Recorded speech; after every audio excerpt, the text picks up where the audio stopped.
Assalamualaikum warahmatullahi wabarakatuh. Perkenalkan, nama saya Muhammad Hunes Musyafa dari kelas 11 MIPA 3, siswa SMA Negeri 1 Babadan. Di sini saya akan menjelaskan tentang tokoh sang proklamator dan juga peran para tokoh sekitar proklamasi.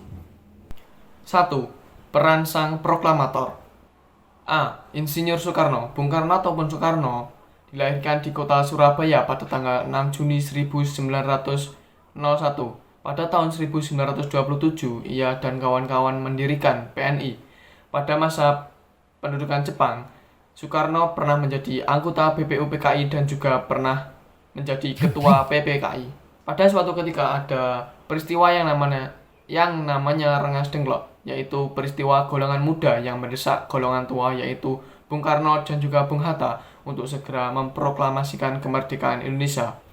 Pada tanggal 17 Agustus 1945, Soekarno dan juga Bung Hatta diberi kepercayaan untuk membacakan teks proklamasi kemerdekaan Indonesia.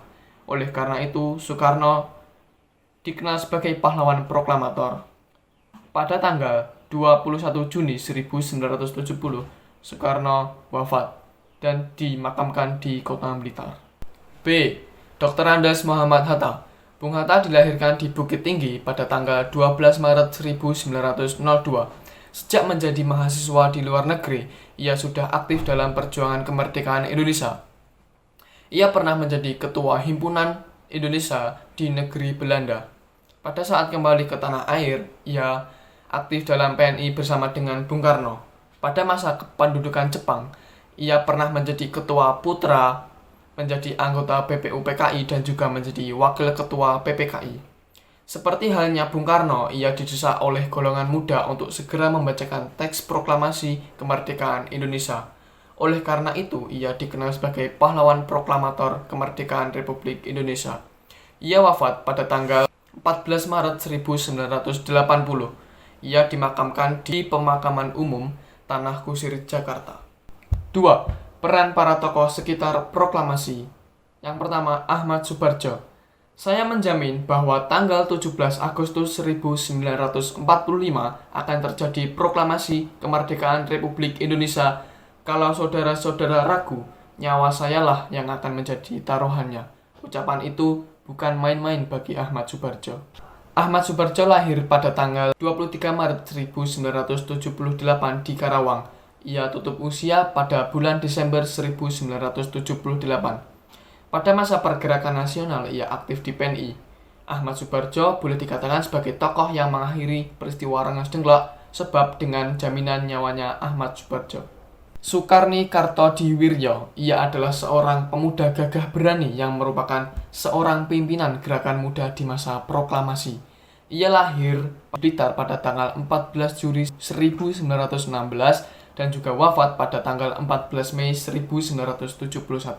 Sukarni merupakan pelopor penculikan Soekarno dan juga Bung Hatta ke Rengas Dengklok. Ia juga yang mengusulkan teks proklamasi ditandatangani oleh Soekarno dan juga Bung Hatta atas nama bangsa Indonesia. Sayuti Melik. Tokoh ini lahir di Jogja pada tanggal 25 November 1908. Ia berperan dalam pencatatan hasil diskusi susunan teks proklamasi, dan pada akhirnya ia dipercaya untuk mengetik teks proklamasi yang ditulis tangan oleh Soekarno. Burhanuddin Muhammadiyah. Ia lahir di Kota Raja pada tanggal 7 April 1917. Ia berbakat di bidang jurnalistik. Ia juga sangat berperan dalam penyebar luasan berita proklamasi kemerdekaan Indonesia. Latif Hendra Ningrat. Ia adalah seorang komandan peta. Pada saat pelaksanaan proklamasi, ia adalah tokoh yang cukup sibuk karena ia harus menjemput dan juga mencari tokoh yang harus hadir pada saat pembacaan teks proklamasi. Ia juga adalah salah satu tokoh yang mengibarkan bendera Sang Merah Putih. S. Suhud. Ia adalah pemuda yang ditugaskan mencari tiang bendera dan mengusahakan bendera merah putih yang akan dikibarkan. Ia bersama dengan Latif Hendra Ningrat mengibarkan bendera Sang Merah Putih.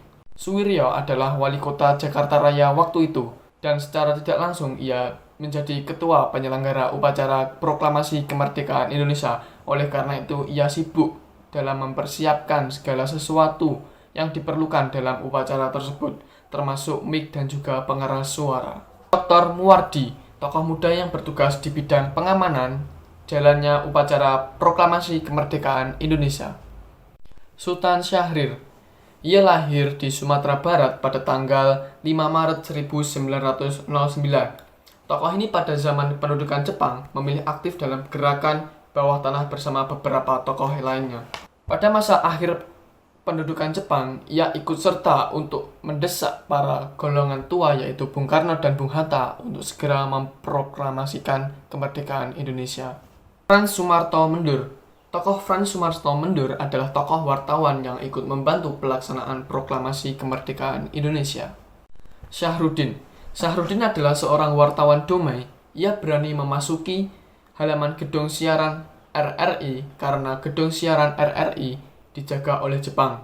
Maka terpaksa ia melalui pintu belakang dengan memanjat tembok belakang gedung dari Jalan Tanah Abang.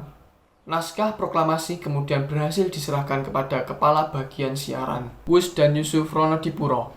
Berperan penting dalam penyebar luasan berita proklamasi. Kedua tokoh ini adalah penyiar yang cukup berani dan tidak jarang mendapat ancaman dari pihak Gempetai. Lambertus Nicodemus Palar. Ia adalah seorang diplomat ulung dalam perjuangan kemerdekaan Indonesia melalui diplomasi. Pada tahun 1947, LN Palar diminta oleh Presiden Soekarno untuk menjadi juru bicara Republik Indonesia di PBB. Kemudian pada tahun 1950, setelah Indonesia mendapat kedaulatan penuh dan menjadi anggota PBB yang ke-60, Palar resmi menjadi perwakilan Republik Indonesia dengan status keanggotaan penuh. Sumitro Djojo Hadikusumo. Ia lahir di Jawa Tengah pada tanggal 29 Mei 1917. Sumitro memperjuangkan Republik Indonesia melalui jalur diplomasi sama halnya dengan LN Palar.